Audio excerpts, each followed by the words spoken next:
और इसीलिए उनको समझने की क्रिया जीवन के आधारभूत चिंतन को समझने की क्रिया है, क्योंकि मैं स्वयं उसके उत्पत्ति प्रजनन बिंदु को, उसके उत्पत्ति स्थल को देखना चाहता हूं।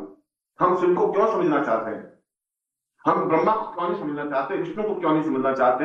हम केवल भगवान शिव को ही क्यों समझना चाहते हैं? इसलिए कि भगवान स्वयं शिव प्रजनन युक्त है, ये सारी सृष्टि के नियामक हैं, सारी सृष्टि को उत्पत्ति करने वाले एक चिंतन युक्त आग्रह है।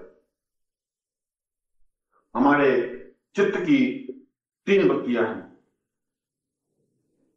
पहली बत्ती, हम जो कुछ विश्व में घटित हो रहा है उसको देखते हैं और उसमें एक भाग बन जाते हैं। यदि कहीं दुख का समाचार मिलता है तो हम दुखी हो जाते हैं, यदि कोई खुशी के समाचार मिल जाते हैं तो हम खुशी हो जाते हैं, यदि कहीं थोड़ी सी परेशानी आती है तो हम परेशान हो जाते हैं, यदि कुछ प्राप्त हो जाता है तो हम बहुत आनंद अनुभव करने लगते हैं। यह अनुभव करना अलग चीज है, अनुभव युक्त होना अलग अलग चीज है। ये आनंद के लिए, एक क्षण भर के लिए एक आग्रह को प्राप्त कर लेना अलग चीज है, स्वयं आनंद युक्त बन जाना अलग चीज है। और इसीलिए भगवान शिव पूर्ण आनंद युक्त है, आनंद की कल्पना नहीं है, आनंद का छलावा नहीं है, क्योंकि वो तीसरे स्तर पर है। पहले स्तर पर तो आदमी बिल्कुल अलग अलग रूपों में विचरण करता रहता है, बस सुखी भी होता है, दुखी भी होता है, रोता भी है, हंसता भी है, मुस्कुराता भी है, और जीवन के वे सारे कार्यकलाप करता रहता है जैसा जीवन चल रहा है, दूसरों के जीवन के अनुरूप बनने की क्रिया की कोशिश करता है। ये तो पहला चित्त है। इस पहले चित्त को तोड़ना पड़ेगा और तोड़ने पर ही सांभव युक्त बनना पड़ेगा। सांभव युक्त बनने की क्रिया उस पहले चित्त की क्रिया को तोड़ना है, उसके अंदर प्रवेश करने की क्रिया है, क्योंकि शिवत्व को समझने के लिए, शिव तक पहुंचने के लिए यह जरूरी है कि हम ऊपर के तल को तोड़ दें। हम पूर्ण रूप से समर्पण युक्त होने की क्रिया करें, पूर्ण रूप से नमन होने की क्रिया सीखें, पूर्ण रूप से आंख बंद करके भगवान शिव के स्वरूप में निमग्न होने का चिंतन और विचार करें। इसलिए कहा है कि नमः संभवा यच मयो, मैं स्वयं ऐसा चाहता हूं, हूं नहीं, क्योंकि मैं ऊपरी वृत्ति पर, ऊपरी तल पर ही घूम रहा हूं, और ऊपरी तल पर घूमने से सत्य के साक्षात्कार दर्शन नहीं हो सकते। मैं शिवत्व तक नहीं पहुंच सकता, शिव के उस आनंद को लीन नहीं हो सकता, क्योंकि शास्त्रों में भगवान शिव के स्वरूप का एक अजीब और अद्भुत ढंग से वर्णन किया है। भगवान शिव स्वयं तीनों लोकों के संपदा के स्वामी हैं, कुबेर के अधिपति हैं, और उसके बावजूद भी वे संसार में रहते हैं, निश्चिंत, निर्भीक, निर्द्वंद्व, कहीं किसी प्रकार का मोह नहीं है।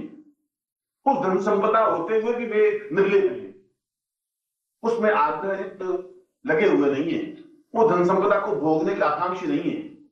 उसके सामने धन संपदा तो बिखरी हुई है, बिखरने के बावजूद भी वे बिल्कुल तटस्थ हैं। वे संसार में उस स्थान पर बैठे हुए हैं जहां मृत्यु उनका कुछ अहित नहीं कर सकती, क्योंकि वे स्वयं इस बात को समझते हैं कि जीवन में अनुरक्त होने से अनुकूलता प्राप्त नहीं हो सकती। और भगवान शिव उस पार्वती के पति हैं जो स्वयं अपने आप में शक्ति स्वरूपा है, भगवती जगदम्बा है, शक्ति का अक्षय भंडार है, और अक्षय भंडार होते हुए भी, उस शक्ति के पति होते हुए भी भगवान शिव बिल्कुल नम्र हैं, बिल्कुल निश्चिंत हैं। उनमें किसी प्रकार का आयुध नहीं है, किसी प्रकार की ताकत प्रदर्शन करने की इच्छा नहीं है। वे बिल्कुल पार की मार करके निश्चिंत और निर्भीक बैठे हुए हैं। संसार की घटनाओं का प्रभाव उन पर नहीं पड़ता, और संपदा के स्वामी होते हुए भी वे उस धन में, उस संग्रह पट्टी में लीन नहीं, अपने शरीर पर कपड़े ही नहीं, वे तो मस्ती के साथ बैठे हुए हैं। उनके चेहरे पर जो आनंद है, उनके चेहरे पर जो मस्ती है, उनके चेहरे पर जो एक तुष्टि का भाव है, वह तुष्टि का भाव, वह आनंद का भाव, वह मस्ती का भाव प्राप्त हो। ऋषि कह रहा है कि यच भयो, मैं स्वयं वह तुष्टि, वह आनंद चाहता हूं जो भगवान शिव के पास है, और इसीलिए मैं उस अपने ज्ञान के प्रथम तल से दूसरे तल की ओर जाने की इच्छा रखता हूं।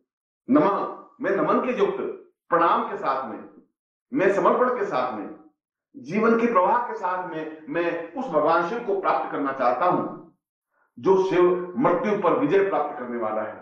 मृत्यु जिसको स्पर्श नहीं कर सकती, लोभ, क्रोध और मोह जिसको स्पर्श नहीं कर सकते, जो इन सारे तत्वों से परे है, जिसके चेहरे पर एक अखंड आनंद की वर्षा होती रहती है, जिसके होठों पर एक गुनगुनाहट, एक मुस्कुराहट है, एक प्रवाह है, एक जीवन का सत्य है। मैं उस जीवन के सत्य को केवल शिव के माध्यम से ही प्राप्त कर सकता हूं, शिव के माध्यम से ही समझ सकता हूं, और किसी देवता के माध्यम से मैं नहीं समझ सकता। और कोई देवता इतना निश्चिंत है ही नहीं, और कोई देवता इतना निर्द्वंद्व नहीं है, और कोई देवता इतना मस्त और आनंद के साथ जीने वाला नहीं है। जिसके पास सब कुछ होते हुए भी निश्चिंत है, वह आक्रामक बन सकता है, क्योंकि वह शक्ति के अधिपति हैं। वे भोग और विलास में लीन हो सकते हैं, क्योंकि वे कुबेर के अधिपति हैं, परंतु उसके बावजूद भी वे तटस्थ हैं, वे इन सबसे परे हैं। और मैं अपने जीवन में उस भगवान शिव की आराधना करके कुबेर के समान संपदा का स्वामी तो होना चाहता हूं। मेरे जीवन में धन की कमी नहीं रहे। उस धन के लिए मुझे लक्ष्मी की आराधना करने की जरूरत नहीं है, भगवान विष्णु की प्रार्थना करने की जरूरत नहीं है, उस कुबेर की मंत्र जाप करने की जरूरत नहीं है, क्योंकि भगवान शिव की साधना करने से स्वयं मैं अपने आप में उस धन को प्राप्त कर लूंगा, उस ऐश्वर्य को प्राप्त कर लूंगा, उस पूर्णता को प्राप्त कर लूंगा जो कुबेर के पास है, जो लक्ष्मी के पास है।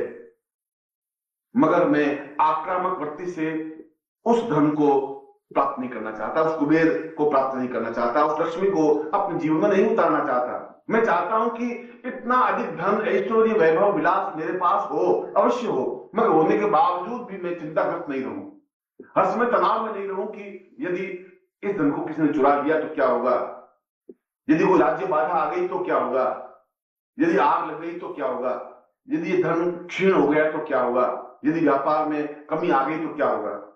क्या होगा शब्द शिव के पास नहीं है। न्यूनता शिव की बिंदु नहीं है, क्योंकि जहां शिव की साधना है वहां न्यूनता नहीं हो सकती, कमी नहीं हो सकती, किसी प्रकार की उसमें विक्षेप नहीं हो सकता।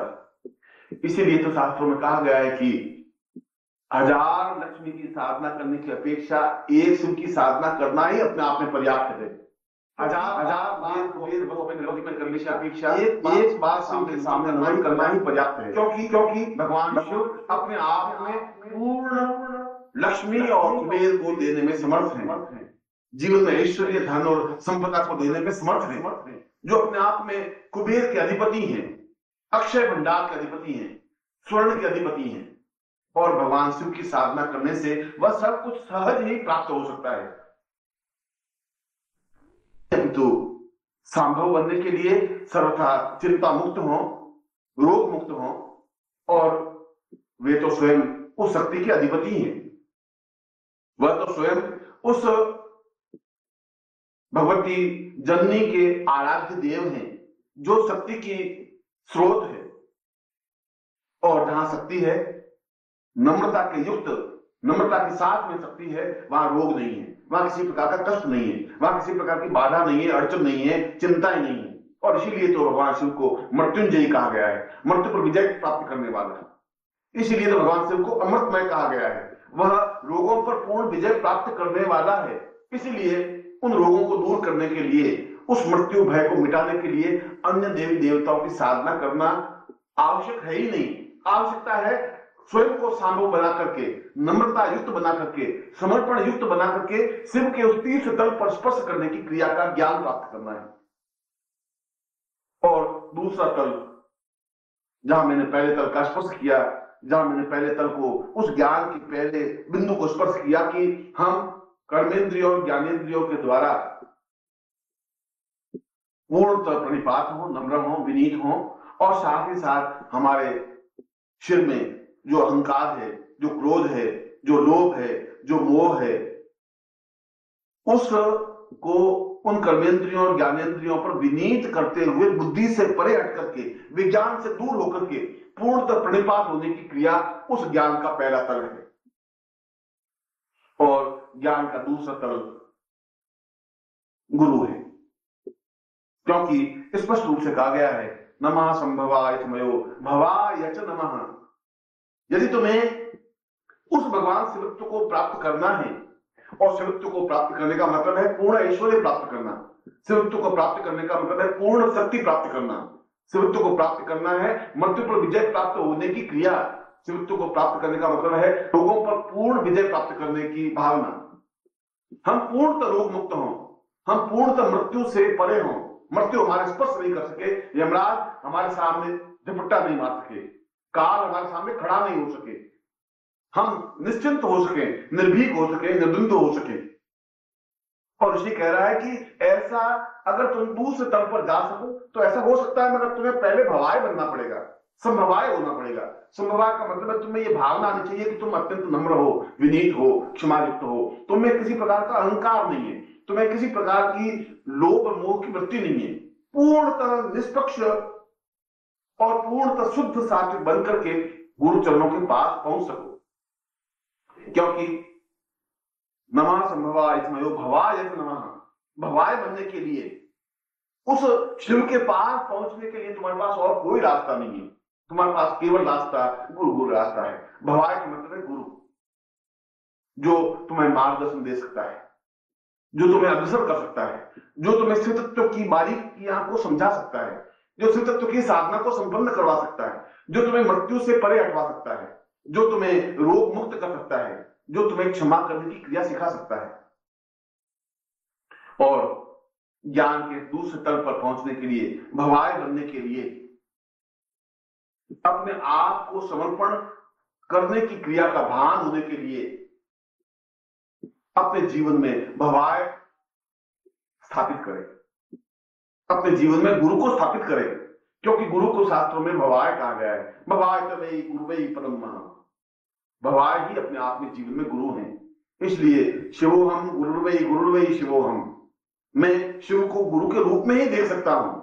शिव को अपने किसी अन्य रूप में देखने की क्रिया का ज्ञान है ही नहीं। शास्त्र बिल्कुल दो टूक शब्दों में कह रहा है कि शिव अपने आप में पूर्ण रूप से गुरुत्वमय है। गुरु के माध्यम से चलकर के ही शिव तक पहुंचा जा सकता है। गुरु के माध्यम से ही हम उस शिव के साक्षात दर्शन कर सकते हैं, शिवत्व को प्राप्त कर सकते हैं, उस पूर्ण कुबेर और संपदा को ऐश्वर्यवान बन सकते हैं, लक्ष्मी के अधिपति बन सकते हैं, मृत्यु पर विजय प्राप्त कर सकते हैं। मगर वह रास्ता भवाय बनकर के होने से है, गुरु के माध्यम से ही संभव है।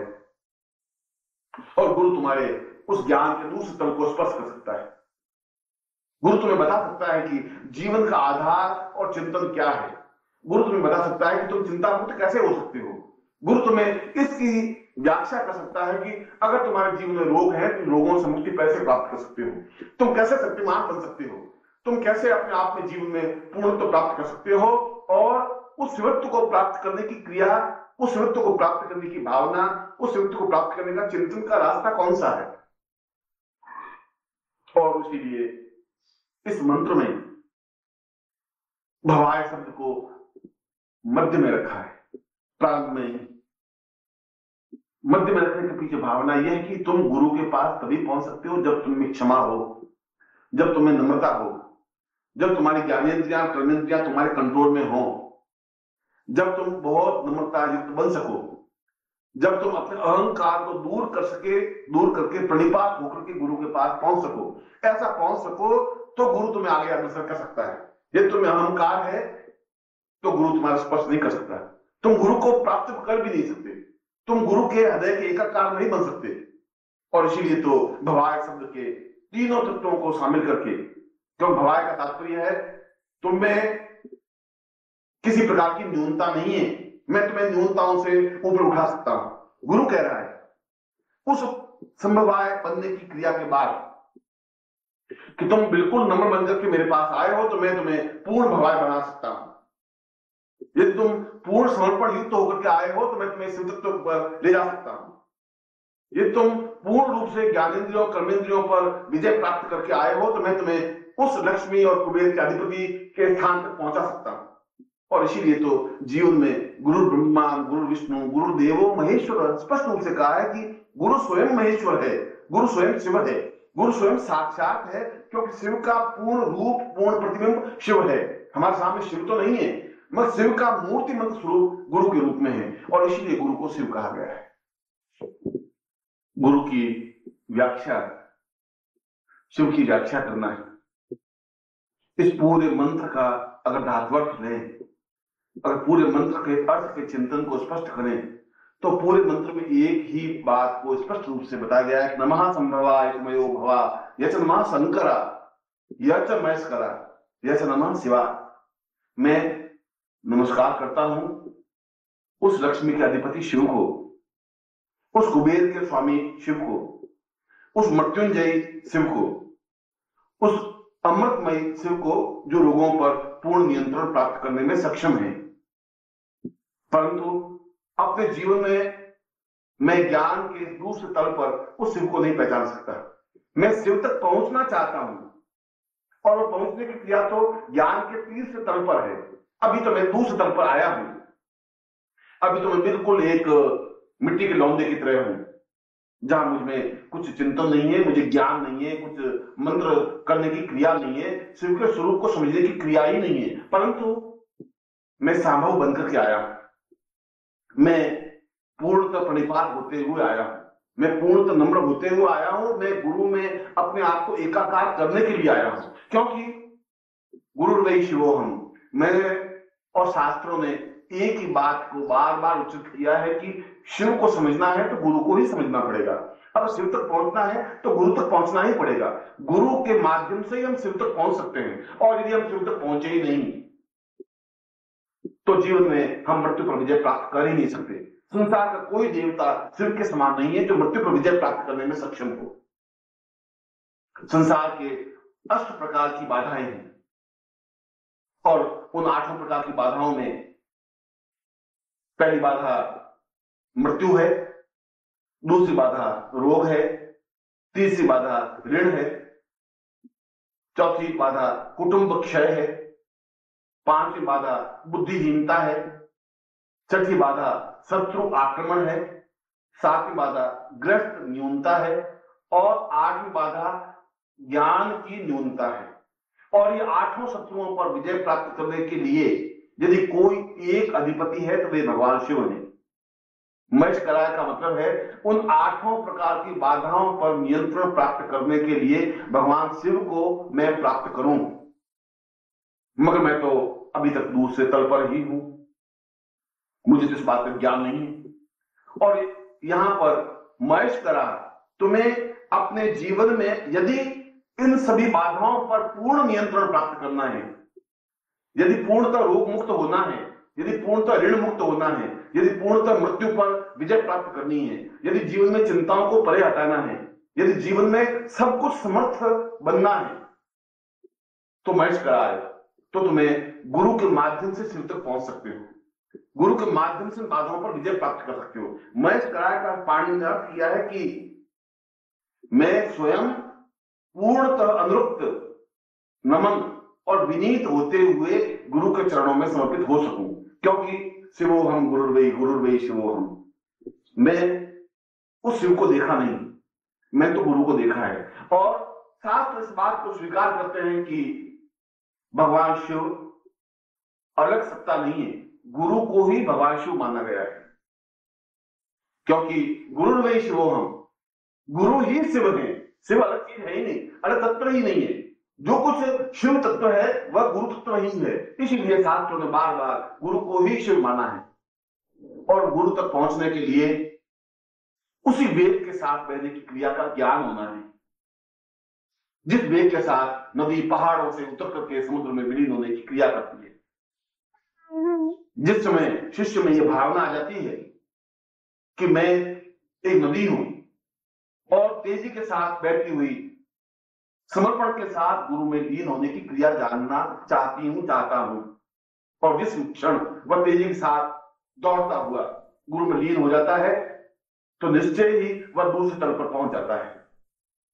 उसको यह एहसास होना चाहिए कि मैं जब बैठूं तो मेरे सामने गुरु सामने साकार हो, जब मैं आंख बंद करूं तो गुरु का बिंब मेरे सामने स्पष्ट हो, जब मैं चिंतन करूं तो केवल गुरु शब्द ही मेरे चिंतन में हो, मैं केवल मंत्र जाप करूं तो केवल गुरु मंत्र जाप ही करूं। क्योंकि मेरे जीवन में गुरु के अलावा कोई मकसद, कोई महत्व, कोई मूल्य है ही नहीं। संभव यचमय, मैं संभव तभी बन सकूंगा, समवाय बनने के बाद तो संभव होना है, गुरुमय बनना है। अपने आप में गुरु में लीन होने की क्रिया का ज्ञान प्राप्त करना है। और यह गुरु को प्राप्त करने की क्रिया जीवन का पूर्ण सत्य है, पूर्णता है, जीवन का आनंद है, जीवन की मस्ती है, एक छलकता हुआ जाम है। और जब हम एहसास कर सके कि यह वायु, यह हवा, यह पवन, ये जीवन का आनंद, ये जीवन का ऐश्वर्य, ये जीवन का सुख और सौभाग्य पूर्णतः गुरु में लीन होने की क्रिया से ही प्राप्त हो सकता है। और इसीलिए गुरु स्वयं महेश कराय, वह गुरु कहता है कि तुम्हें चिंता नहीं करनी है, तुम्हें चिंता मुक्त होना है, क्योंकि मैं तुम्हारा गुरु हूं और मुझे चिंता किसी प्रकार से व्याप्त नहीं होती, मैं चिंताओं से परे हूं। मैं तुम्हारी चिंताओं को अपने ऊपर जन्म करने की क्रिया जानता हूं, मैं तुम्हारी चिंताएं अपने ऊपर ले लेता हूं। तुम्हें तो निश्चिंत होना है, निर्भीक होना है, तुम्हें तो मस्ती के साथ थिरकना है, नाचना है, तुम्हें तो अपने जीवन में उत्सवमय बनना है, काव्यमय बनना है, प्रेरणामय बनना है। तुम्हें इस बात की चिंता नहीं करनी है तुम्हारे जीवन को कहां मुझे ले जाना है, तुम्हें इस बात की चिंता नहीं करनी है कि तुम किस पद पर अग्रसर हो। तुम्हें तो अपनी उंगली गुरु के हाथों में सौंप देना है, महेश कराय हो जाना है। और महेश कराय का तात्पर्य सद्गुरुदेव डॉक्टर नारायण दत्त श्रीमाली जी के दुर्लभ वीडियोस, पुस्तक, पत्रिका एवं साधना की निःशुल्क दीक्षा प्राप्त करने के लिए नीचे लिखे हुए नंबर पर विरल पटेल जी को व्हाट्सएप पे अपना नाम और अपने शहर का नाम लिखकर भेजें। धन्यवाद।